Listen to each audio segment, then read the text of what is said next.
தமிழக வெற்றி கழகத்தின் சார்பாக இந்த மிகப்பெரிய ஆர்ப்பாட்டம் தமிழகம் முழுவதும் இது கொண்டு செல்ல வேண்டும்.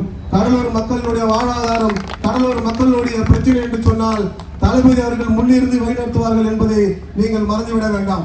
காரணம், கடலூர் மாநகராட்சியில இந்த பேருந்து, அதாவது சட்டமன்ற தொகுதிக்கு உட்பட்ட நிலையத்தில் இந்த பேருந்து வராமல் எம்பூர்ல கொண்டு போய் இந்த பேருந்து நிலையத்தை வைக்கிறீங்க. அதை வச்சு என்ன அதுல பயன் பார்த்தீங்கன்னா அது பயனே ஒண்ணுமே கிடையாது. இங்க இருக்கக்கூடிய இந்த கடலூர் பேருந்து நிலையத்தை சுற்றி இருக்கின்ற வியாபாரிகளுடைய நிலைமை நினைச்சு பார்த்தீங்களா? எத்தனையோ பழக்கடைகள், பூக்கடைகள், டீ கடை வச்சிருக்காங்க, ஹோட்டல் தொழில் பண்றாங்க. சாமானிய மக்கள், அடிப்படை தேவைகள் இல்லாத மக்கள் என்பது பஸ் நிலையத்தை கொண்டு போய் நீங்க எம்பூதில் வச்சீங்கன்னா அந்த மக்களுடைய வாழ்வாதாரத்தை பத்தி நீங்க நினைச்சு பார்க்காத இந்த திராவிட அரசு தான் திராவிட முன்னேற்ற கழகத்தின் அரசு. உங்களுக்கு யார் ஓட்டு போட்டு ஜெயிக்க வச்சது? இந்த மக்கள் எல்லாம் நீங்க இந்த ஆட்சியிலும் அதிகாரத்திலும் கிடையாது. ஆனா அந்த பாமர மக்கள், அடித்தட்டு மக்கள், பாமர மக்களுடைய நிலைமையை நீங்க கொஞ்சம் கூட நினைச்சு பார்க்காம மனசாட்சியே இல்லாம கொண்டு போய் புதூர்ல வைக்கிறீங்க. அந்த புதூர்ல வச்சதுனால என்ன பயன்? நீங்க பேசாம அதை புரிஞ்சு படிக்கிறது வச்சுட்டு போங்க. கடலூர் பிரதேசம் வைக்காதீங்க.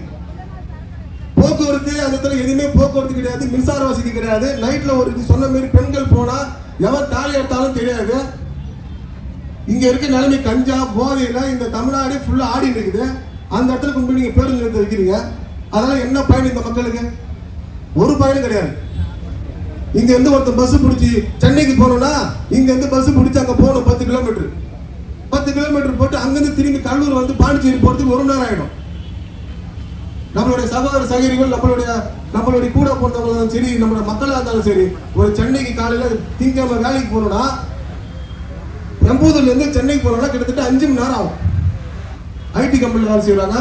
நம்மளுடைய கல்லூரியில் சென்னையில் படிக்கிற மாணவ மாணவிகள் எத்தனையோ பேர் வேலையை விட்டு சென்னையில் பொழப்பு தேடி போறவங்க இன்னைக்கு சென்னையில் கடலூர் வந்து போனாதான் பஸ் ஸ்டாண்டு வச்சுன்னா 5 மணி நேரம் கழிச்சு போய் பஸ் ஸ்டாண்ட் சென்னைக்கு போகிறதுக்கு எதுக்கு அந்த பஸ் ஸ்டாண்டு? நீங்க நெல்லிகுத்துல பார்க்கலாம், அந்த பஸ் ஸ்டாண்ட் எதுவுமே இல்லாம 18 போய் எதுவுமே இல்லாம உருப்படாம கிடையாது நெல்லிகுத்துல. அதே நிலைமை தான் கடலூர்ல எம்பூதில் நீங்க பஸ் நிலையம் அழைத்தால் அதே நிலைமை தான் வரும். வாழ்வாதாரமே இல்லாத இடத்துல போய் பஸ் ஸ்டாண்டை வச்சு என்ன புண்ணியம்? நீங்க வணிகர்கள் பல பேர் கஷ்டப்படுறாங்க. இன்னைக்கு கடலூர் மாநகராட்சியில வரின்ற பேர்ல போய் வீட்டுக்கு முன்னாடி போய் பள்ளம் போறது, வீட்டை இடிக்கிறது, ரோடை இடிக்கிறது, இதெல்லாம் யாரு கேட்கறது? வரியை உயர்த்து 3 படகு வரியை ஊற்றி வச்சிருங்க. வரி கட்டலாம் போய் வீடு முன்னாடி பள்ளம் போடுது. எவ்வளவு ஒரு கேவலமான நிலைமை. நம்ம வாக்களித்ததுக்கு இதுதான் நிலைமையா? இதனை தமிழக வெற்றி கழகம் தளபதி பொதுச்செயலாளர்கள் வன்மையாக இந்த கண்டனத்தை நான் இந்த நேரத்தில் தெரிவித்துக் கொள்கிறேன். கடந்த 2021 ஆண்டு முதல் 300 கோடி ரூபாய் மாநகராட்சிக்கு ஒதுக்கப்பட்டது. இந்த 300 கோடி ரூபாய் பாத்தீங்கன்னா எந்த வேலையுமே சரி வேலை செய்யல, எல்லாமே பாதியே நிக்குது. நீங்க மஞ்சள் பாத்தீங்கன்னா அந்த வணிக வளாகம் பாத்தீங்கன்னா அப்படியே பாதியில கிடப்பு கிடக்குது. அதே மாதிரி ஓட்டியில போனா அந்த மீனவ கட்டி வச்சிருக்காங்க, அதுவும் பாதியில கிடக்குது. திப்பாப்பள்ளியில பாதியில கிடக்குது. வெறும் கமிஷன் மட்டும் வாங்கினா எப்படி வேலை நடக்கும்? கிட்டத்தட்ட எல்லா வேலைகளுமே 30-40% தான் வேலை நடந்திருக்கு தவிர முழுமையாக இந்த மாநகராட்சியில் எந்த வேலையும் முழுமையாக நடைபெறவில்லை. எங்க பார்த்தாலும் குப்பை. மாநகராட்சியில் பாத்தீங்கன்னா குப்பை கணக்குன்னு ஒரு இடம் இருந்தது. அந்த குப்பை கணக்குக்காக இப்ப இடம் ஒதுக்கப்பட்டது சொல்லி இது வரைக்குமே கடலூர் மாநகராட்சியில் குப்பை கணக்குக்கு நீங்க இடமே ஒதுக்கல.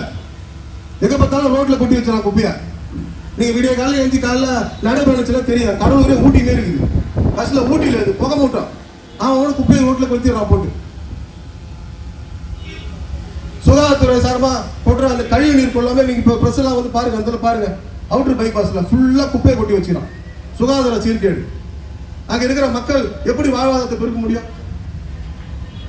இதெல்லாம் கேட்கறது அன்னைக்கு சட்டமன்ற உறுப்பினர் இருக்காரு, அவரால் எதுவுமே கேட்க முடியல. அவருடைய சூழ்நிலை மாரி அமைச்சர்களுடைய சொத்துக்கள் அங்க மலை மேல இருக்கிறதுனால பஸ் ஸ்டாண்டை கொண்டு வச்சுன்னா அவங்களுடைய சொத்துக்களுடைய விலை ஏறுன்றதுனால கொண்டு போய் சுயநலமாக செயல்படுறது தான் இந்த திராவிட முன்னேற்ற.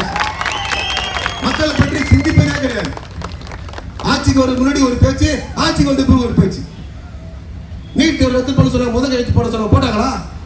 பகுதி நேர ஆசிரியர் நிரந்தரம் பண்ண சொன்னாங்களா, நிரந்தரம் பண்ணாங்களா? வந்தவனி மின்சார கட்டணத்தை குறைக்கணும்னு சொல்லி குறைச்சாங்களா? சிலிண்டருக்கு 100 ரூபாய் மானியம் சொன்னாங்க, மானியத்தை குறைச்சு கொடுத்தாங்களா? பெட்ரோல் டீசலுக்கு 4 ரூபாய் 5 ரூபாய் குறைக்க குறைச்சாங்களா? இப்படி எதுவுமே மக்களுக்கு சொல்லப்பட்ட எந்த ஒரு கருத்தையும் அவர்கள் செய்யவில்லை.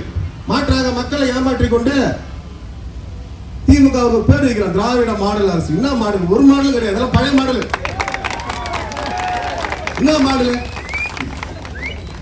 10 ஆண்டு காலமாக இந்த ஆட்சியரகத்தில் இருந்த உடனே இந்த 5 வருஷத்துல நம்மளுடைய கடன் கடந்த 73 ஆண்டு காலமாக வெறும் 5 லட்சம் கோடி தான் இந்த தமிழ்நாட்டில் கடன் இருந்தது 73 ஆண்டு காலமாக.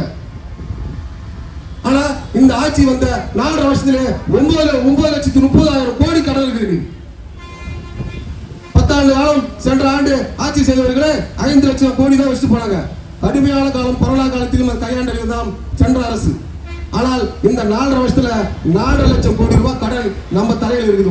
ஒரு தலையிலும் பேரு 1,20,000 ரூபாய் கடன் இருக்குது தமிழ்நாட்டு மக்கள் மேல.